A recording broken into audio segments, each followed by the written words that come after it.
Panorama group, जो सोचता है वो करता है।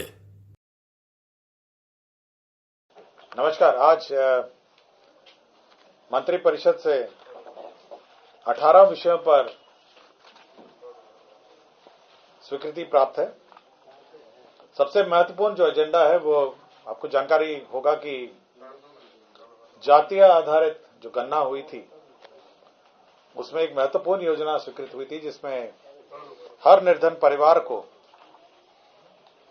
2 लाख रुपए राज्य सरकार देने का निर्णय लिया गया था। इसके अंतर्गत 94,33,312 लोगों को 2 लाख रुपए की दर से विभिन्न योजनाओं के लिए, जो लघु योजना है, बिहार लघु उद्यमी योजना के अंतर्गत राशि देने का निर्णय हुआ था। इसी के अंतर्गत राज्य सरकार ने प्रक्रिया निर्धारित की है कि किस प्रकार इस योजना के अंतर्गत आवेदन प्राप्त किए जाएंगे। सभी योजना में ऑनलाइन आवेदन प्राप्त किए जाएंगे। साथ ही साथ इस प्रक्रिया में जो उद्योग लगाए जा सकते हैं, करीब 62 उद्योग हैं जो इसमें चिन्हित किए गए हैं, जिसमें हैंडीक्राफ्ट है, टेक्सटाइल हॉजरीज है, विविध उत्पादन है, सर्विस सेक्टर है जैसे सैलून है, ब्यूटी पार्लर है, ढाबा है, लॉन्ड्री है, राजमिस्त्री है, रिपेयर मेंटेनेंस की है, electrical and electronic based industry है, ग्रामीण अभिकरण है, डेली कंज्यूमर के आइटम्स हैं, कंस्ट्रक्शन इंडस्ट्रीज है, वुड है, फर्नीचर है, वुड प्रोसेसिंग है। तो 62 प्रकार के उद्योग हैं जिसके लिए जो चिन्हित किया गया था, जिसमें 2 लाख के दर से राशि दी जाएगी। ऑनलाइन आवेदन प्राप्त किए जाएंगे और जो आवंटन है उसके आलोक में जो यह इसका लक्ष्य निर्धारित किया जाएगा और साथ ही साथ यह लाभों का चयन किया जाएगा। इसके लिए एक कमेटी भी बनी है, राज्य स्तरीय अनुश्रवण कमेटी, जो अपर मुख्य सचिव, प्रधान सचिव, सचिव उद्योग विभाग की अध्यक्षता में, और यदि कोई उद्योग इसमें छूट गया हो तो वो भी जोड़ ये राज्य स्तरीय अनुश्रवण समिति कर सकेगी। तो 94,33,312 का चयन हुआ है। ये परिवार है 94,33,312 और इसमें 6,000 रुपए से ज्यादा आमदनी आपकी नहीं होनी चाहिए महीने की। यही मानदंड था जब ये चिन्हित किए गए थे।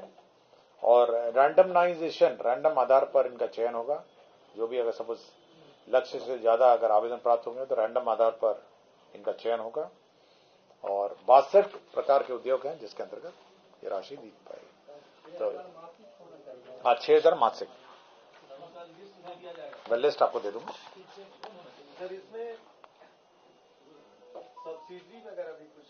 ये पूर्ण रूप से सब्सिडी, इसमें लोन और सब्सिडी नहीं है। पूर्ण रूप से आपको 2 लाख रुपए दी जाएगी या 3 किस्तों में दी जाएगी।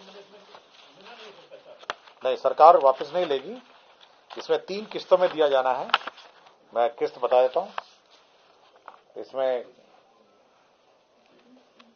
प्रथम किस्त जो होगा परियोजना लागत का 25% होगा। द्वितीय किस्त जो होगा 50% होगा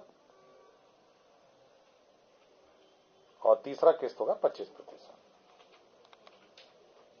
ठीक है। श्रम संसाधन विभाग, श्रम संसाधन विभाग में एक योजना स्वीकृत थी 2011 में, जिसका नाम था बिहार शताब्दी असंगठित कार्य क्षेत्र कामगार शिल्पकार सामाजिक सुरक्षा योजना। ये 2011 में स्वीकृत था। और इस योजना के अंतर्गत जो हमारे असंगठित मजदूर हैं, जैसे रेडी चलाते हैं, रिक्शा चलाते हैं, जो असंगठित मजदूर हैं, कामगार शिल्पकार हैं, लेबर है, प्लम्बर है, मिस्त्री है, इलेक्ट्रीशियन है, मतलब जो असंगठित क्षेत्र में है, जो किसी कंपनी या किसी औद्योगिक संस्था में कार्यरत नहीं है किंतु अपना व्यवसाय अपने करते हैं, उनके असामयिक मृत्यु, उनकी अचानक मृत्यु, उनकी नॉर्मल मृत्यु, और यदि वो स्थायी रूप से अपंग हो जाते हैं तो उनके लिए राशि निर्धारित की थी। तो मृत्यु के लिए जो राशि थी, दुर्घटनाग्रस्त मृत्यु के लिए, वह 1 लाख थी। अब 1 लाख को बढ़ा के 2 लाख कर दिया गया। इसी तरह स्वाभाविक मृत्यु में 30,000 रुपए थी, जिसको बढ़ा के 50,000 रुपए कर दिया। और दुर्घटना के फलस्वरूप जो स्थायी और पूर्ण अपंगता थी, उसको अब अनुदान को बढ़ाकर 1 लाख रुपए कर दिया। 75,000 था पहले, उसको 1 लाख कर दिया गया। तो यह राशि जो है, यह जो राशि पूर्व में दी जाती थी 2011 में, 1 लाख को बढ़ा के 2 लाख कर दिया गया है। दुर्घटना में मृत्यु के कारण स्वाभाविक मृत्यु में 30,000 को बढ़ा के 50,000 कर दिया है। स्थायी रूप से पूर्ण अपंगता 75,000 को बढ़ा के 1 लाख कर दिया गया है। आंशिक अपंगता को 37,500 को बढ़ा के 50,000 कर दिया गया है। और 5 दिनों तक अस्पताल में भर्ती होने पर चिकित्सा सहायता जो है 5,000 को बढ़ा के 10,000 कर दिया गया। क्लियर हो गया?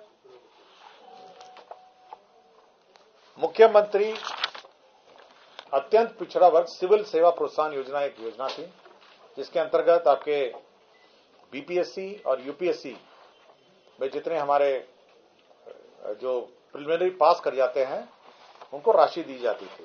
बीपीएससी और यूपीएससी में आपको याद होगा, जो पीटी क्वालिफाइड होते हैं।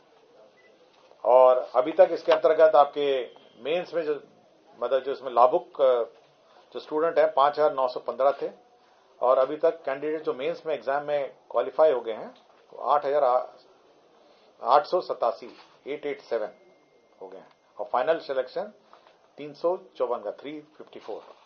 अब इस योजना का विस्तार कर दिया गया है। अब अन्य जो यूपीएससी के परीक्षा, यूपीएससी और बीपीएससी द्वारा निर्धारित परीक्षा है, उसमें भी ये राशि दी जाएगी। अब यूपीएससी में जो इंडियन इंजीनियरिंग सर्विस है, इंडियन इकोनॉमिक सर्विस है, इंडियन स्टैटिस्टिकल सर्विस है, कंबाइंड जियो स्टैटिस्टिक्स है, इसमें 75,000 रुपए दिए जाएंगे। इसी तरह संयुक्त रक्षा सेवा है जो कंबाइंड डिफेंस फोर्सेस के लिए है, उसमें 50,000 है। एनडीए के लिए 50,000 है। बिहार न्यायिक सेवा भी अब इसमें सम्मिलित है, जिसमें 50,000 है।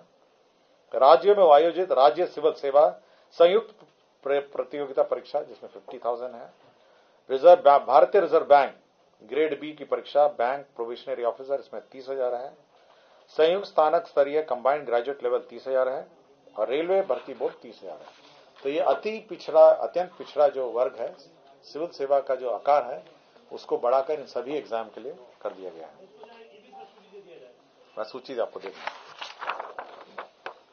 नगर परिषद मोकामा क्षेत्र में जल निकासी जो वाटर ये ड्रेनेज सिस्टम है, उसमें योजना स्वीकृत हुई है।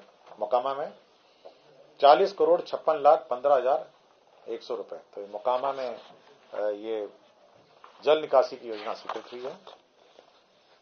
बिहार निवास, दिल्ली में हम लोग के 3 भवन है। बिहार निवास है, बिहार भवन है और बिहार सदन है। 3 भवन है।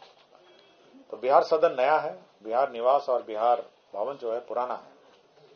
यह निर्णय लिया गया कि सर्वप्रथम बिहार निवास को तोड़ के अब एक नया भवन बनाया जाए, और इसके लिए व्यय जो होगा 121.83 करोड़ का व्यय होगा। तो बिहार निवास को तोड़ के नया बनाया जाएगा। और इसमें मैं बता देता हूं कितने कमरे होंगे। यह 6 मंजिला भवन होगा, जिसमें 72 कमरे होंगे, 3 वीआईपी होंगे और 7 वीवीआईपी होंगे। और साथ ही साथ कुछ लंबे अवधि में जो रहना चाहेंगे वह 14 रूम, 1 बीएचके, एक बेडरूम अपार्टमेंट है और 6 2 बेडरूम अपार्टमेंट है। तो 121.83 करोड़ की योजना होगी। अब बिहार निवास को नया बनाया जाएगा। चाणक्यपुरी वाला है ये, अशोक होटल वाला नहीं है, ये चाणक्यपुरी वाला है। मुख्यमंत्री चिकित्सा सहायता कोष के माध्यम से जो गुर्दा रोग है, जो आपके लिवर ट्रांसप्लांट जो करते हैं, उनको दवाई में, लिवर ट्रांसप्लांट के बाद दवाई में बहुत महंगा पड़ता है। तो अब प्रथम वर्ष के लिए 6 माह पर 2 किस्तों में 2,16,000 रुपए चिकित्सा अनुदान दवाई के लिए दी जाएगी। दवाई, मेडिसिन आफ्टर लिवर ट्रांसप्लांट। अभी केवल आपका मुख्यमंत्री चिकित्सा कोष में लिवर ट्रांसप्लांट के लिए पैसा मिलता था, लेकिन उसकी दवाई के लिए नहीं होता था। दवाई बहुत महंगी है, तो अब दवाई के लिए भी दी जाएगी। निर्माण कार्य श्रेणी में जीएसटी दर में वृद्धि 12 से 18% हुई है। तो कुछ योजनाएं जो हैं ये दोनों पार्ट में रहा, कुछ 12% में भी, आधा 12% में कार्यरत रहे हैं और आधा 18% में। अब इसका कैलकुलेशन क्या होगा और इसका भुगतान की क्या प्रक्रिया होगी, यह वित्त विभाग ने कैबिनेट के माध्यम से निर्धारित कर दिया गया। उद्योग विभाग का प्रस्ताव था, messrs Parman nutritional private limited, Lalganj, Fakuli road, गांव कोवा, मोहम्मदपुर, वैशाली। इसमें 170.35 करोड़ की एक योजना में एसआईपीबी की क्लियरेंस कैबिनेट ने दी है। इसके अंतर्गत टमाटो पेस्ट एवं टमाटो केचप का निर्माण किया जाएगा। तो ये औद्योगिक क्लियरेंस है, 170 करोड़ का निवेश है, टमाटो पेस्ट एवं टमाटो केचप का परियोजना है। गया जिला अंतर्गत एक वलवाहन सोलर लिमिटेड का एक प्लांट था, वलवाहन सोलर लिमिटेड। यह सोलर ये उत्पादन करता था और 214-15 में 40 मेगावाट उत्पादन के लिए आदेशित किया गया था और ये वर्तमान में चालू है। ये सोलर प्लांट का जब चालू हो गया, कार्यरत रहा, तो बीच में जो उसकी जमीन थी, जो उसने इंदिरा आवास बेनिफिशियरी से ली थी, जो राज्य सरकार द्वारा जो बंदोबस्त जमीन में ली गई थी, जो बीच की जो जमीन थी उसमें विवाद हो गया। और क्योंकि जो इंदिरा आवास की जमीन थी, वो इंदिरा आवास के जो पर्चाधारी थे, उन्होंने अपना विवाद शुरू किया और ये प्लांट और इसके बीच में विवाद हो गया। तो बाद में जो प्रमोटर्स हैं, वलवान सोलर लिमिटेड के जो प्रमोटर्स हैं, उन लोगों ने अलग से एक जमीन खरीदी और बदलैन में ये जमीन उन इंदिरा 26.01 जमीन उन्होंने खरीद के दी है और 25.89 एकड़ जो जमीन है ना, उसके एवज में उन्होंने अपने प्राइवेट जमीन दी है और बदले, ताकि जो सोलर प्लांट के बीच में जो जमीन का विवाद है उसका समाधान हो सके। दुर्गावती जलाशय योजना का 5म पुनरीक्षित प्राक्कलन आया है। आपको पता है दुर्गावती जलाशय कार्यरत है और ये अंतिम पुनरीक्षण है। 1,263 करोड़ 30,17,000 रुपए का पुनरीक्षित प्राक्कलन की स्वीकृति दी गई। सिडबी ने अपनी एक क्लस्टर योजना के अंतर्गत राज्य सरकार को 500 करोड़ ऋण देने का निर्णय लिया है। यह industrial and agriculture allied sector in MSME ecospace का है। सोशल सेक्टर प्रोजेक्ट है एमएसएमई क्लस्टर के अनुसार के अगल बगल में, और कनेक्टिविटी टू एमएसएमई क्लस्टर है। इसके अंतर्गत इन्होंने ऋण देने का निर्णय लिया है और इसके अंतर्गत सिडबी जो industrial and agriculture allied sector MSME 95%, social sector project है इसमें 85% और कनेक्टिविटी टू एमएसएमई सेक्टर 80%। तो 3 प्रकार के जो योजनाएं हैं उसमें ऋण देगा। 500 करोड़ का ईयरमार्क्ड है और विभिन्न सेक्टर्स निर्धारित हैं। इसके अंतर्गत अब राज्य सरकार सिडबी से लोन ले सकेगी इन कार्यों के लिए। मोटर वाहन अधिनियम 1988 के अंतर्गत धारा 140 के उपधारा 2 के अंतर्गत जो संगत प्रावधान है, उसका राज्य सरकार जो है वह इंश्योरेंस अपना गाड़ियों का नहीं कराता है, आपको जानकारी होगा, और प्राइवेट लोग अपने गाड़ियों का इंश्योरेंस कराते हैं। और जब कोई दुर्घटना हो जाती है तो राज्य सरकार क्योंकि इंश्योरेंस नहीं कराती है, यह भुगतान करने का दायित्व राज्य सरकार को होता है। तो कैबिनेट ने यह निर्णय लिया है कि जो दुर्घटना जब होगी राज्य सरकार की गाड़ी, मतलब राज्य सरकार या सरकारी गाड़ी का, तो 5 लाख रुपए मृतक को दिए जाएंगे और 2.5 लाख रुपए जो गंभीर रूप से घायल है उनको मुआवजा दिया जाएगा। तो राज्य सरकार अपने निधि से ये देगी, क्योंकि ये इंश्योरेंस कंपनी नहीं देगी, और राज्य सरकार के जो अनइंश्योर्ड व्हीकल्स हैं उसके लिए लागू होगा। ये पिछड़ा वर्ग एवं अति पिछड़ा वर्ग कल्याण विभाग के अंतर्गत बिहार राज्य पिछड़ा वर्ग वित्त निगम एवं विकास निगम में 7 पदों का सृजन हुआ है। इसके अंदर 71,61,240 रुपए व्यय होंगे।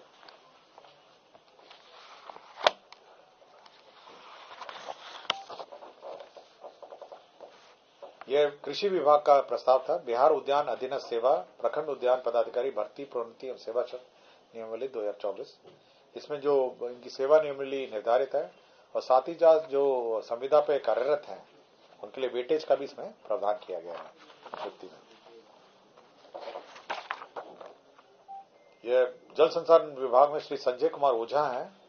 यह 31/1/2025 को रिटायर हो रहे हैं और उनके उक्त वेतनमान के अनुरूप निर्धारित मानदेय पर कॉन्ट्रैक्ट पे मुख्य अभियंता योजना मॉनिटरिंग जल संसाधन विभाग के पद पर प्रभार प्रदान किए जाने का निर्णय मंत्रिपरिषद ने लिया है।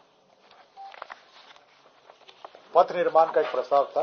मोहम्मद गजनफर तत्कालीन सहायक अभियंता राष्ट्रीय उच्च पद अवर प्रमंडल मोतिहारी संप्रति कर्तव्य से लगातार अनुपस्थित के विरुद्ध संचालित विभागीय कार्रवाई।